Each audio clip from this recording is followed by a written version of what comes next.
La contrición es una disposición espiritual que caracteriza al verdadero creyente. Esta actitud es un arrepentimiento, dolor, tristeza y pena ante el pecado cometido contra Dios. El creyente es aquella persona que busca, ama y sirve a Dios. Él busca la santidad, se goza de Cristo, se preocupa por los demás, toma en serio la ley de Dios, se deleita en ella. Entre estas y otras características, la contrición o un espíritu contrito es una de las características indispensables del verdadero creyente. El Señor Jesucristo expresa esta verdad cuando describe el carácter cristiano en el Sermón del Monte. Él describe a los súbditos de su reino en ese sermón como aquellos que se lamentan, como aquellos que lloran por sus pecados. Por esta razón, Él dijo, bienaventurados los que lloran, porque ellos serán consolados. Lloran por sus pecados, lloran por los pecados de otros. Sentir tristeza por el pecado es un elemento esencial de un espíritu contrito. Este espíritu es el que encontramos en el Salmo 51.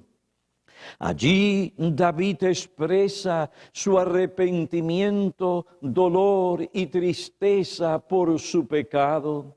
Este espíritu contrito lo vemos en el hijo pródigo, lo vemos en el publicano, lo vemos en Pedro cuando se arrepintió, cuando se arrepintieron por sus pecados.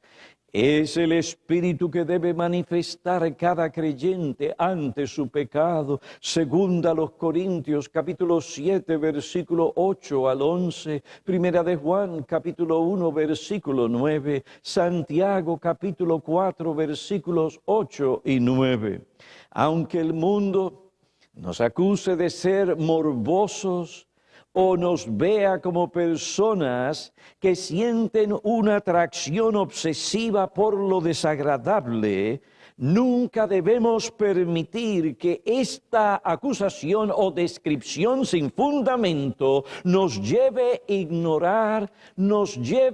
ignorar aquellas partes de la palabra de Dios que nos llaman a cultivar un espíritu contrito ante nuestro pecado u ofensas contra Dios. Es nuestra obligación solemne tomar en serio y aplicar a nuestras vidas esos pasajes bíblicos que nos enseñan el patrón de contrición que debemos seguir, el patrón de arrepentimiento que debemos seguir para afrontar nuestro pecado como Dios manda en su palabra. El Salmo 51 es la oración de un alma arrepentida y contrita. Esta oración nos enseña cómo debemos arrepentirnos, cómo debemos afrontar nuestro pecado. En los primeros 7 versículos, David reconoce su culpa y el origen de su pecado y se ampara en la misericordia de Dios para obtener perdón, limpieza y restauración espiritual. Luego, él trata los efectos de su pecado. En su oración, él dice, hazme oír gozo y alegría, versículo 8, esconde tu rostro de mis pecados, versículo 9, crea en mí un corazón limpio, versículo 10. Ante la percepción de la gravedad de su pecado, David siente temor de perder la conciencia de la comunión con Dios y los privilegios de la presencia espiritual de Dios, y por esto clama: no me eches de tu presencia y no quites de mí tu Santo Espíritu. Él pide también la restauración del gozo y la seguridad de su salvación y la restauración de la estabilidad espiritual. El resultado de estas cosas llevará a David a enseñar a los transgresores los caminos de Dios. El objetivo principal de esta enseñanza es que los pecadores se conviertan a Dios, que abandonen sus ídolos, que dejen sus pecados y se vuelvan a Dios, que es amplio en perdonar, para que así por el resto de sus vidas sirvan a Dios. Después de estas peticiones, David regresa al tema de la culpa de su pecado en el versículo 14. Allí declara: líbrame de delitos de sangre, oh Dios, Dios de mi salvación. Entonces mi lengua cantará con gozo tu justicia. En esta petición observamos tres cosas. Primero, la forma peculiar en la que David se dirige al Señor, Dios de mi salvación. La petición particular que David presenta a Dios: líbrame de delitos de sangre. Y finalmente, el fruto espiritual que produce la liberación divina. Entonces mi lengua cantará con gozo tu justicia.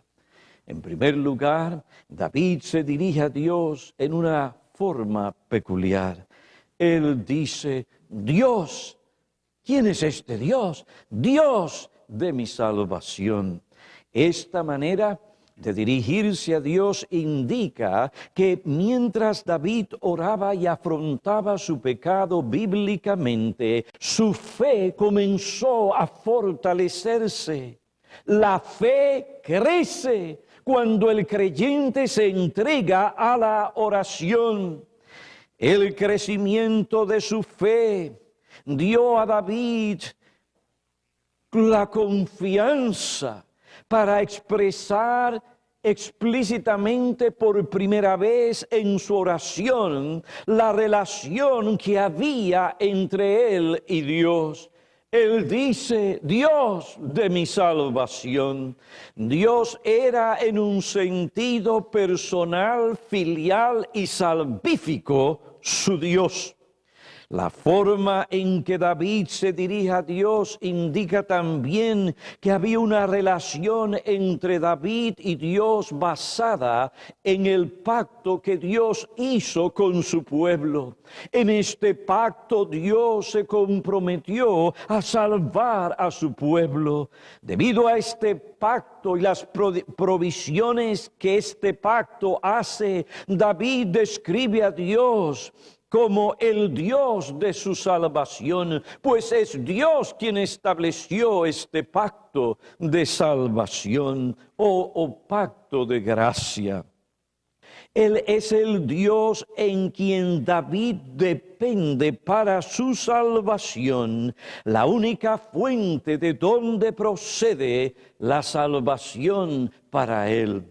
Ahora, la palabra salvación básicamente tenía para David la misma connotación que tenía para un israelita promedio. La palabra salvación básicamente significa liberación. Este significado se presta para una aplicación muy amplia. En el Antiguo Testamento la palabra se usa para hablar de la liberación del peligro, angustia, enemigos, derrota, opresión, esclavitud o cautiverio. Pasajes como Éxodo 14, versículo 13, 15, versículo 2, Isaías 46, 13, Isaías 52, 10, Salmo 106, versículo 10, Deuteronomio 20, versículo 4, Jueces 3, 31, respaldan esa declaración. En un sentido metafórico, liberación. En un sentido metafórico, la palabra salvación significa liberación de males sociales y de necesidad. Oseas 1, versículo 7, Salmo 28. En un sentido mesiánico, la palabra salvación en la Escritura incluye la liberación que obraría el Mesías. Esta liberación particularmente se trata de la salvación del pecado, Isaías 53, Isaías 55. Allí se presenta a Dios haciendo algo para salvar a su pueblo. Dios obraría salvación, Isaías 45, Isaías 46, versículo 12 y 13.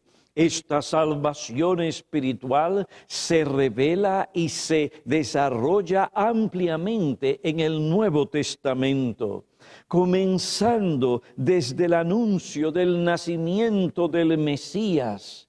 Uno de esos versículos, Mateo 1, versículo 21, llamará su nombre Jesús, porque Él salvará a su pueblo, ¿de qué? De sus pecados. Esta enseñanza sobre lo que significa la salvación en el sentido espiritual, la vemos en aquellas declaraciones y enseñanzas y predicaciones de los apóstoles. Es la salvación de la culpa, del poder, de la contaminación y las consecuencias del pecado. ¿Para qué? Para que vivamos una vida santa y agradable delante de Dios. Esta salvación incluye también liberación de la ira venidera. Por consiguiente, ahora no hay condenación para aquellos que están en Cristo Jesús. Esta salvación también tiene que ver con la liberación de nuestros enemigos espirituales, entre estos el principal, Satanás. Ahora, cuando vemos la palabra salvación en el Antiguo Testamento, en un texto bíblico como en el versículo 14 del Salmo 51, tenemos la tendencia de interpretar esta palabra a la luz del significado amplio y rico que tiene en el Nuevo Testamento. Liberación del pecado y todas sus consecuencias y las cosas previas que mencioné. Esta tendencia, si no somos cuidadosos, esta tendencia no nos dejará ver el sentido específico o principal que tiene esta palabra en algunas partes de la Biblia, en el Antiguo Testamento, como es el caso en el Salmo 51, versículo 14. Cuando David se dirige a Dios como el Dios de su salvación o liberación en este versículo, él se refiere principalmente, como ya veremos, a que Dios le libre específicamente de la culpa de su pecado en relación a Urías. Y no debemos perder de vista tal cosa. Esta culpa él la incurrió cuando mató a Urías o cuando lo mandó a matar. David quiere que aquel que es su Dios personal, que le ha librado poderosamente en el pasado, vuelva nuevamente a ejercer tal poder para librarlo en el presente. Él quiere que Dios nuevamente ejerza su poder omnipotente, soberano y misericordioso para librar a David de la consecuencia principal de la culpa de su pecado. Esta consecuencia es un sentido terrible de separación de Dios, pues esto es lo que produce la culpa. La visión mental de la maldad, del pecado que él había cometido contra Urías, creó en David un sentido terrible de distancia entre él y Dios. El pecado trae siempre, el pecado siempre trae un sentido de separación entre el hombre y Dios. Esta distancia se percibe especialmente cuando uno comienza a orar.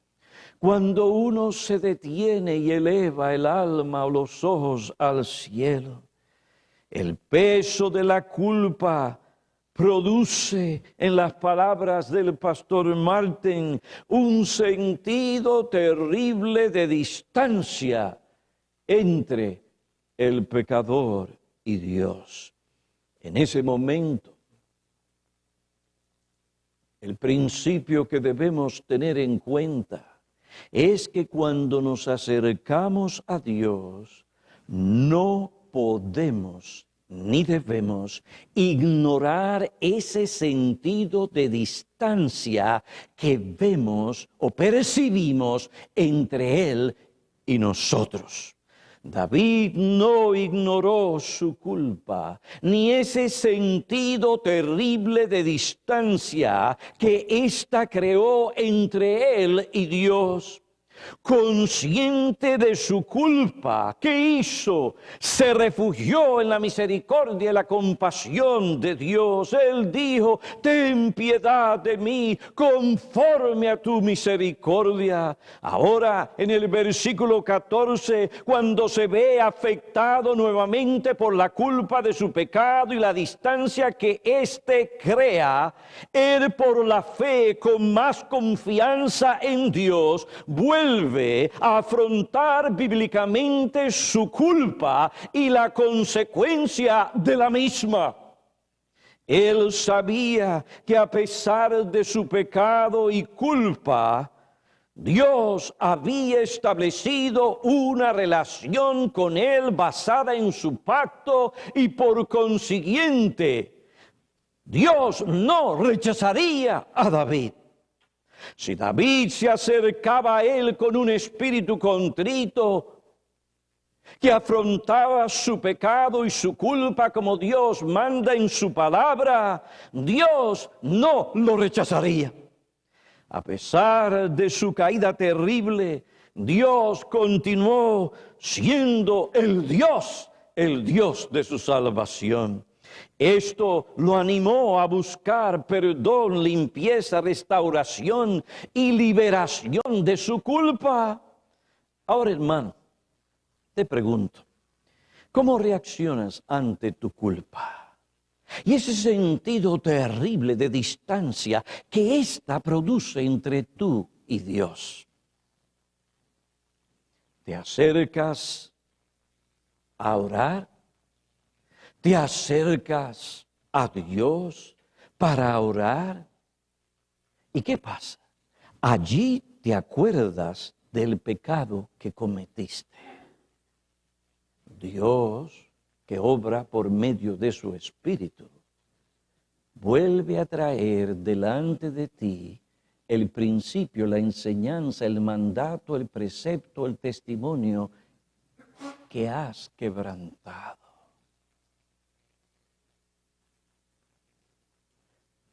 El pecado cometido, pecado que no has afrontado como Dios manda, no como tú crees.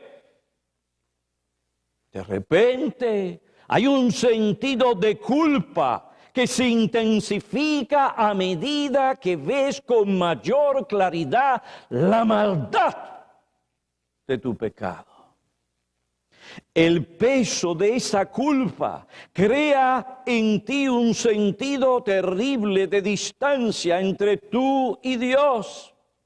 Hermano, ignorar tal realidad no mejorará tu situación. Si pretendes que todo está bien entre tú y Dios, te engañas. Tu pretensión no resolverá tu problema. Tu pretensión ofende a Dios.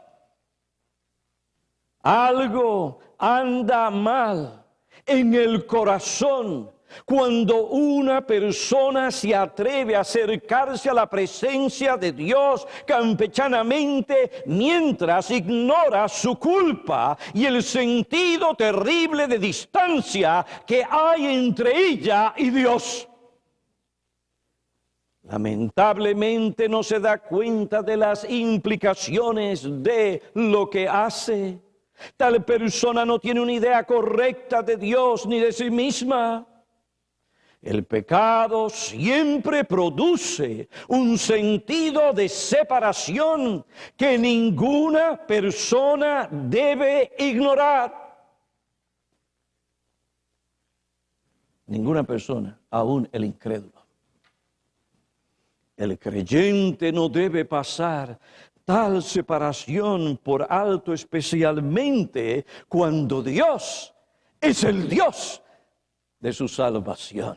Es el que libra, el que tiene poder para librar de la culpa, para librarnos de ese sentido de distancia entre Él y nosotros.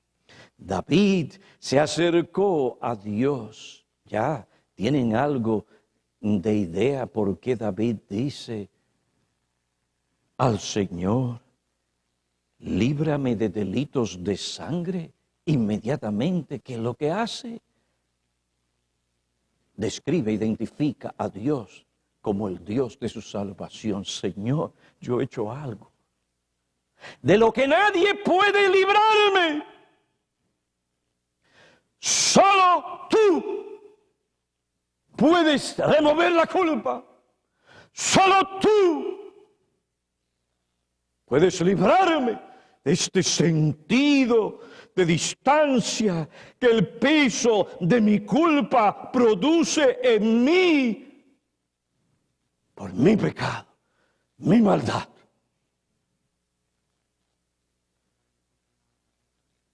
David se acercó a Dios y mientras se acercaba a Dios o mientras oraba, él dice: líbrame de delitos de sangre, oh Dios, Dios de mi salvación.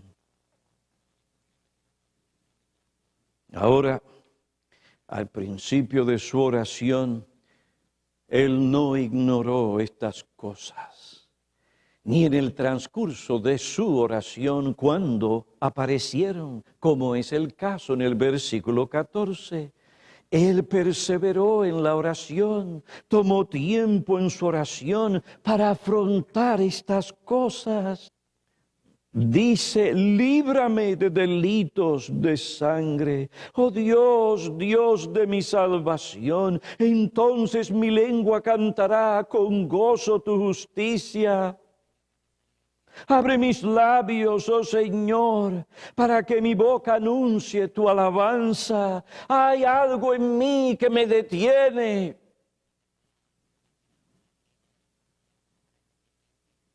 Y abrir mi boca para cantar con gozo, para alabar a Dios. La culpa de mi pecado y la distancia que ésta crea entre mi persona y Dios. Aquí hay una lección práctica. Si hemos de afrontar estas cosas, tenemos que ser penitentes bíblicos. Es decir, no católicos, bíblicos. Es triste porque la palabra penitente en inglés expresa ese sentido de contrición, de un alma contrita que se arrepiente, pero cuando usted dice penitente y penitencia, la gente inmediatamente piensa en lo que se hace en la Iglesia Católica Romana para ser absueltos del pecado que hemos cometido. Y de ahí que no se puede encontrar la definición que tenemos en el idioma en inglés, y la mayoría de los diccionarios en español hablan dando esa connotación católica romana. Generalmente, por lo menos, si hemos de afrontar estas cosas, la culpa y la distancia. Mire, la culpa es algo que perjudica a la mente, al corazón, al cuerpo, hace de todo. No hay cosa más horrible que esa culpa. Sentimos presión, irritación, porque no atendemos bíblicamente la culpa. Hay algunos que llegan a tal desesperación que tienen que ir a un psiquiatra. Psiquiatra, por favor, ayúdeme. Tengo un problema que no describen por lo que es, sino que hablan de cualquier otra cosa menos de lo que realmente deben hablar, porque no quieren reconocer su pecado. Y claro está, la culpa que el pecado produce, y la culpa inquieta, atormenta, hace daño, desespera, produce depresión.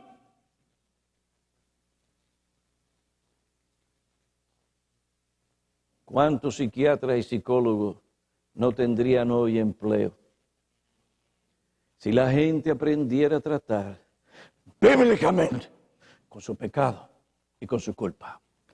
Ahora, yo sé que algunos tal vez pueden pensar, bien, pastor, pero mire, no todos los problemas del cuerpo son o proceden del pecado. Sí, yo no he dicho que toda cosa procede del pecado.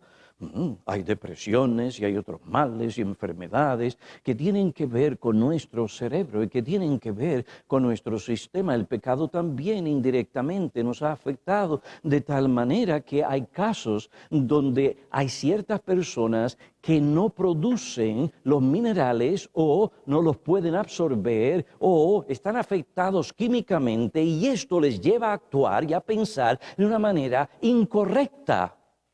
Tales personas necesitan a un doctor. Pero yo no estoy hablando de esto. La mayoría de los casos no se necesita un doctor. Lo que se necesita es arrepentimiento. Reconocimiento del pecado y de la culpa y de lo que esto produce. Y entre estas cosas, para un creyente, cosa que es muy importante, cosa que le inquieta y debe inquietarle si no hay un problema espiritual muy agudo y profundo en su alma, es esa distancia entre él y Dios por causa de su culpa y su pecado. Algo no anda bien cuando un creyente puede andar así, con culpa, y reconoce la distancia. Hay un peso, no es lo mismo. Hay un problema ahí que no se ha resuelto. No es así, entre nosotros. Cuando hay un problema que no se resuelve, le echamos leña al problema y no se resuelve. Ya no está el abrazo, oh hermano, oh hermanita, de lo otro. No, ya no hay tal cosa. Algo está ahí que no se ha afrontado bíblicamente. Hay distancia. No es lo mismo. Esto preocupa el alma. Hermano, hermana, tú no puedes permitir que tal cosa suceda ni con tus hermanos, pero menos con Dios.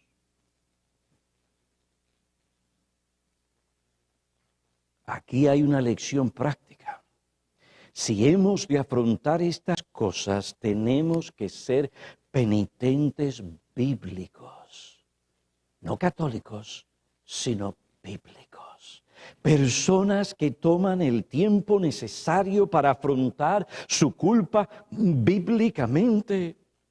El problema mayor de algunos es que no dan a estos asuntos el tiempo suficiente que estos requieren. Cantamos una cantinela o cancioncilla y nos pronunciamos absueltos, como si fuéramos sacerdotes o curas.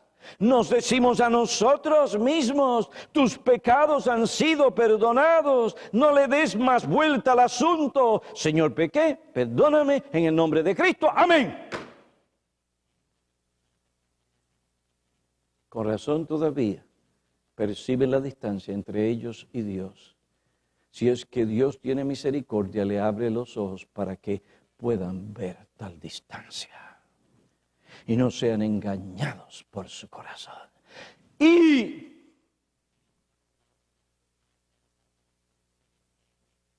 así seguimos por nuestro camino, sin haber recibido, como el pastor Martin indica que me ha ayudado en esta mañana, sin haber recibido ese sentido de restauración que necesitamos.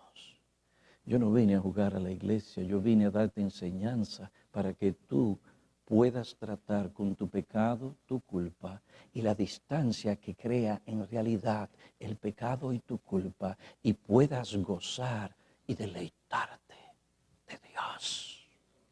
Él es nuestro sumo bien.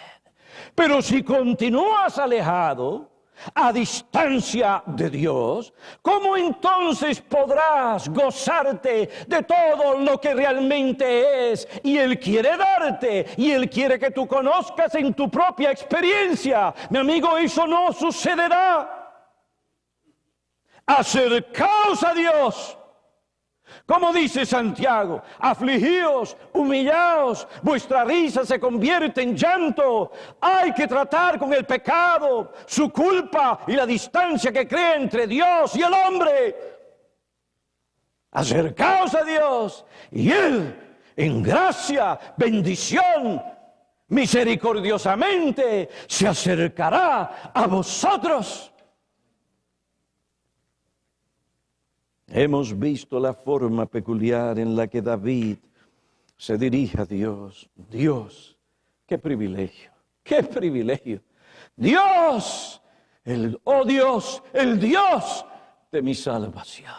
He conocido anteriormente en mi experiencia el poder de Dios librándome. Ahora vuelvo un hombre como yo, que he pecado contra un hombre fiel y noble como Urías, lo he mandado matar, he abusado de mi autoridad. ¿Quién puede quitar esta mancha? ¿Quién puede quitar esa culpa ante el conocimiento de la cosa grave, escandalosa, el pecado que he cometido? David ve que el único que puede hacerlo es Dios. Dios, líbrame de delitos, de sangre. Oh, Padre, recuerda lo que tú eres. En virtud del pacto de gracia que tú, por iniciativa y soberanamente, has establecido con tu pueblo.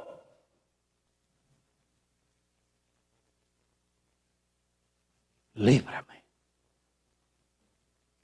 de esta culpa. Solo Dios puede hacer tal cosa y la hace.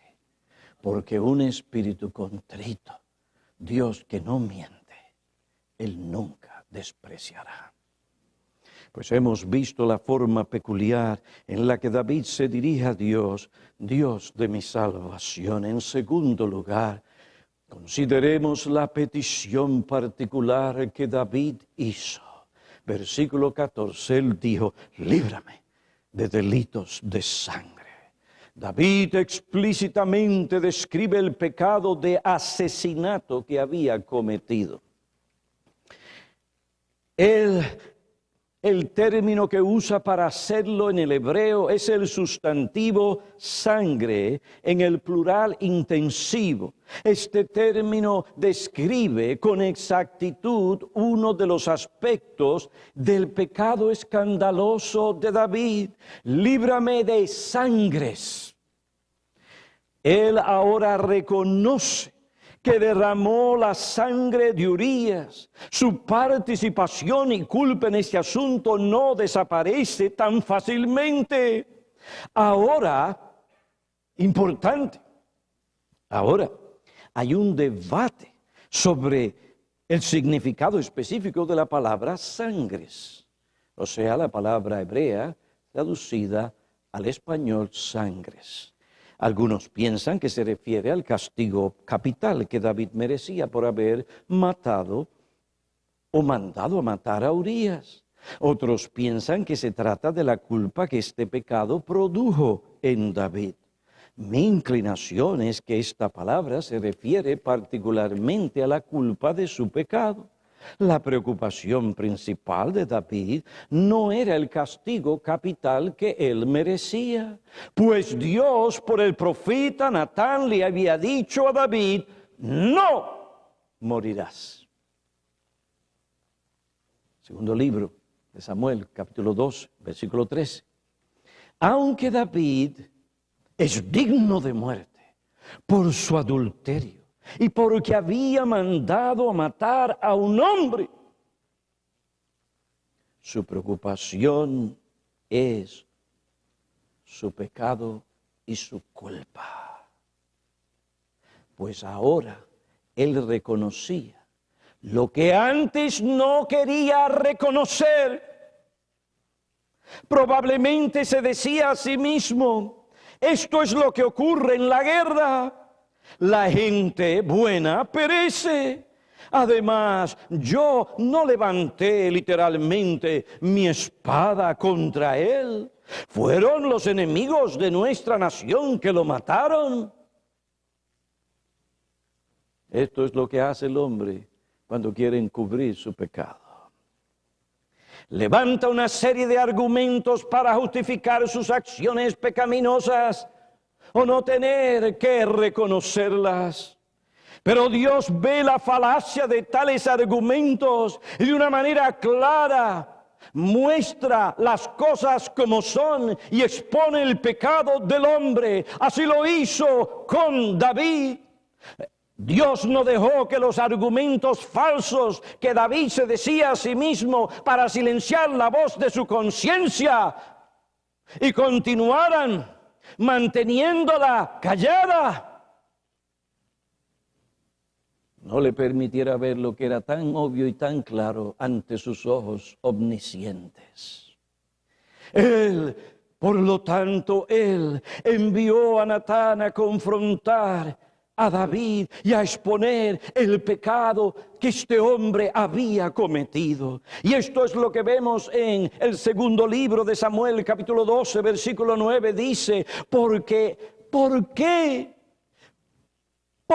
has despreciado la palabra del Señor?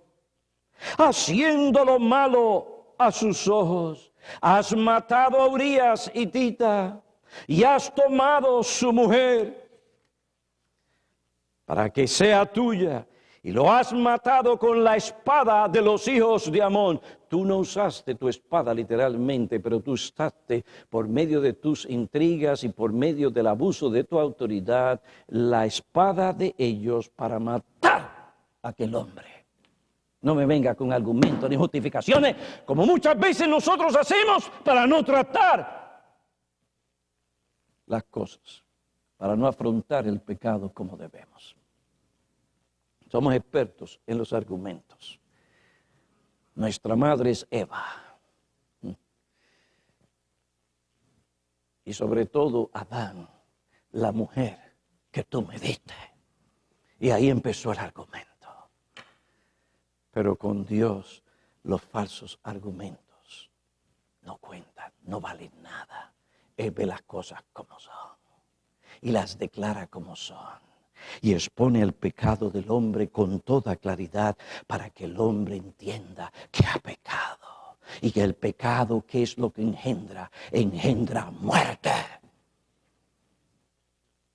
Aunque David estuviera lejos del crimen cometido contra Urías, él fue quien hizo los arreglos para que este hombre fuera matado. Segundo libro de Samuel, el capítulo 11, versículo 15. Y del versículo 23 al versículo 25. David, déjate de cuentos y justificaciones. Tú has pecado. De ahí tu culpa. De ahí tu distancia entre tú y yo. Versículo 13, segundo libro de Samuel, capítulo 12. Entonces David dijo a Natán, he pecado contra el Señor. Finalmente, David no pudo silenciar la voz de su conciencia. Esta habló fuertemente, llevando a David a reconocer su culpa. Esta clase de culpa no desaparece así porque sí. Se trata de un pecado muy grande, muy grave y escandaloso. Imagínense lo mal que uno se siente cuando uno piensa que sus acciones de una manera indirecta han creado la muerte de otra persona. ¿Cómo se siente? Yo no quisiera nunca sentirme como la persona se siente cuando por sus acciones indirectas causa la muerte de otra persona. Oiga, qué malo se siente. Hay personas que no han podido superar tal malestar, tal problema. David ahora se había acercado a confesar su pecado. Implora la misericordia de Dios. Sigue adelante para tratar con los efectos de su pecado. Cuando promete o se compromete a enseñar a los transgresores los caminos de Dios, ahora nuevamente surge en su mente aquella cosa terrible que él había hecho. Y nuevamente ese sentido de culpa. Por esta razón David clama desde lo profundo de su corazón a Dios. Líbrame de sangres.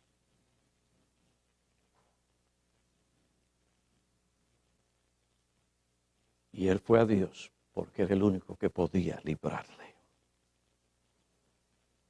Esto nos enseña un principio importante. Dios sabe dónde poner la culpa por el pecado. Dios sabe dónde poner la culpa por el pecado.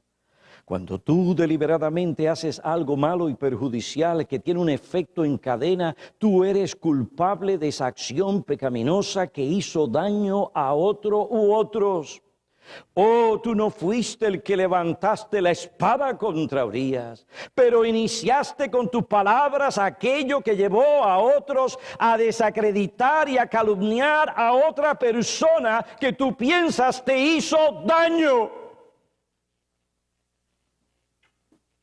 Y ahora esta persona que ha oído tal cosa que tú le dijiste, piensa mal del otro.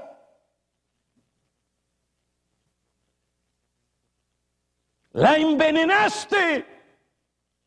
Y ahora la persona pasa por el lado de esta persona envenenada. Y aquella persona que antes, ay, ¿cómo estás? Ay, que lo otro, ay, que se mira. Cierta distancia. Miran a veces a uno como si uno fuera un zorrillo apestoso.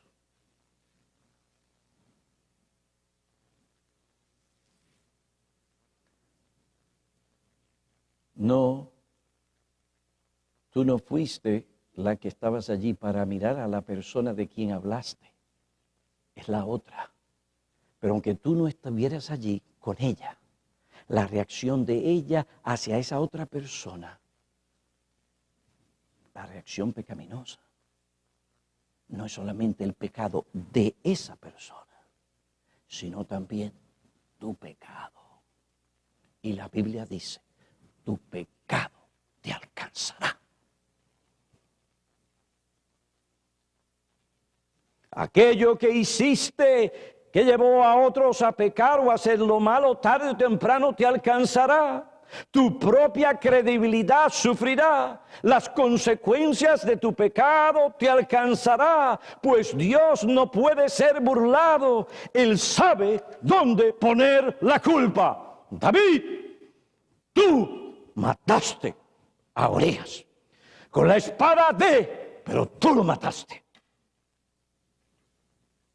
Oye bien, tus argumentos no podrán confundir ni engañar a Dios. Él tarde o temprano enviará a un Natán providencial que va a exponer tu pecado, y cuando esto ocurra, es mi oración que tú reacciones como David. He pecado contra el Señor. No peros, no más argumentos, no más justificaciones falsas.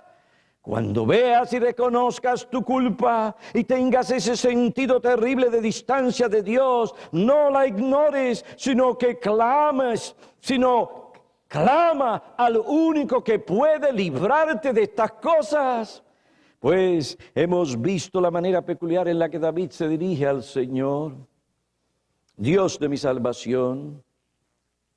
Consideramos la petición particular de David, líbrame de delitos de sangre. Finalmente, consideremos el fruto espiritual de la liberación divina. Entonces mi lengua cantará con gozo tu justicia. Señor, si tú me libras de mi culpa, perdonas mi pecado, me libras de la culpa y ese sentido terrible de distancia entre tú y yo, entonces el resto de mis días, mi lengua cantará con gozo tu justicia. Al principio de su oración no vemos a David cantando con gozo. Él no canta, sino que está de duelo. Lo que se oye es lamento, duelo, lloro, aflicción. Él llora por su pecado. Más adelante en su oración vemos que su tristeza se convierte en gozo. Su deseo es cantar de la justicia de Dios. Esto es lo que ocurre cuando el pecador reconoce y confiesa su pecado, se arrepiente del mismo y busca el perdón, la limpieza y la restauración espiritual. Este espíritu contrito Dios no desprecia, sino que Dios a ese espíritu, Él ve, Él perdona, Él obra salvación.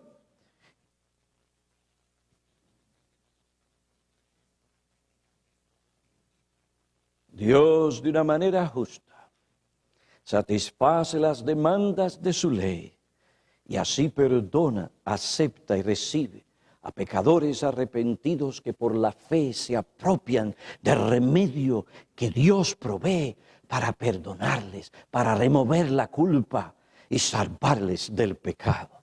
David está seguro, por la justicia salvadora de Dios, que él volvería a cantar con gozo a Dios. El salmista, el escritor, compositor de tantos salmos, y no poder cantarlos con alegría, pero a él volvería a hacerlo, porque Dios es el Dios de su salvación, el que no desprecia el corazón arrepentido, el corazón contrito. El Señor nunca despreciará.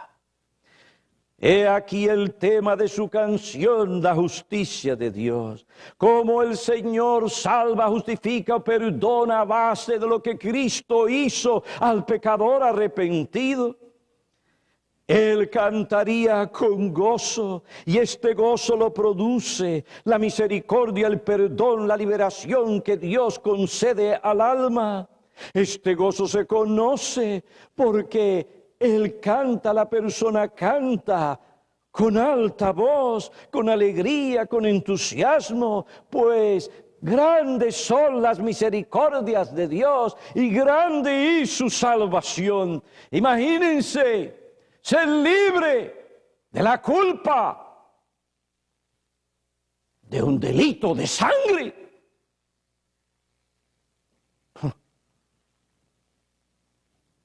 Eso es lo que Dios hizo con David, porque Cristo pagó el precio. Él tomó el lugar de David en la cruz y de cada persona que Dios iba a salvar. Y allí el Salvador Jesucristo recibió el castigo que David merecía y que tú y yo merecemos.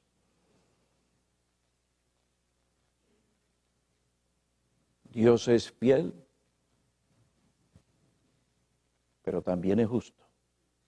Él perdona a base de la justicia de Cristo, no de nuestros méritos, no de nuestras obras, sino por lo que Cristo hizo en la cruz del Calvario. Allí Él dijo, consumado es. He satisfecho todas las demandas de la ley de Dios contra aquellos que tú me diste. Míos son, tú me los diste, míos serán para siempre. El pecado ni nada podrá separarnos de Cristo. Entiéndase, en el sentido en que Cristo tomó nuestro lugar y sufrió por nuestro pecado. ¿Está alguno alegre? Óigame, cuando David sintió el alivio, él cantó de la justicia de Dios. Y no había un alma en este mundo con tanto gozo, con tanto entusiasmo como David. Y allí usted, en la congregación de los justos, hubiera visto a David con alegría, con gozo, y diría, óyeme, a la luz de lo que este hombre hizo, sí, pero este hombre entiende que Dios de una manera justa expió completamente su pecado.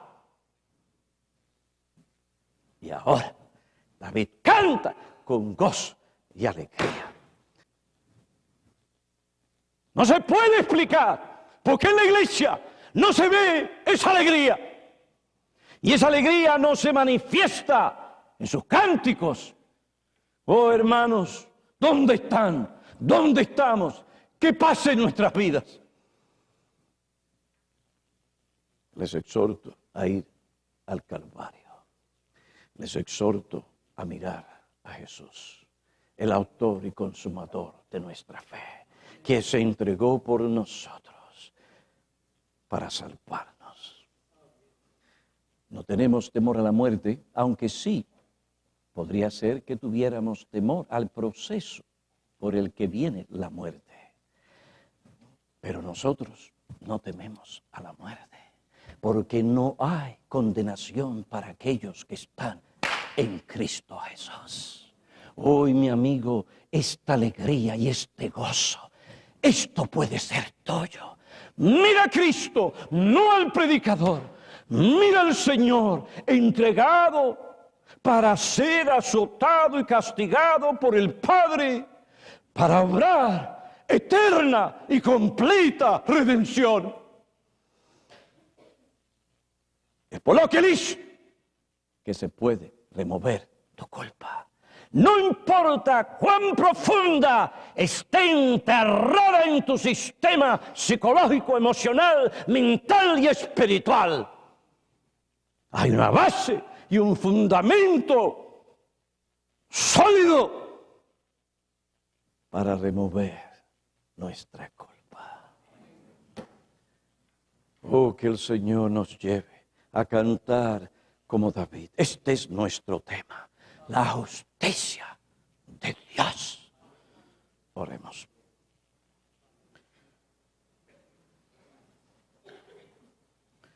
Oh Padre, alabamos tu nombre por tu gracia, por tu gran misericordia hacia nosotros pecadores en Cristo.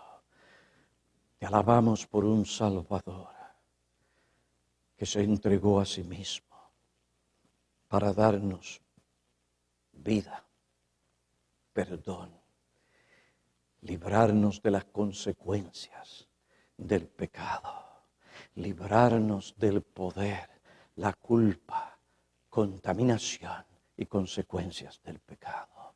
Gracias, porque es en Él que tenemos acceso ante tu santísima presencia.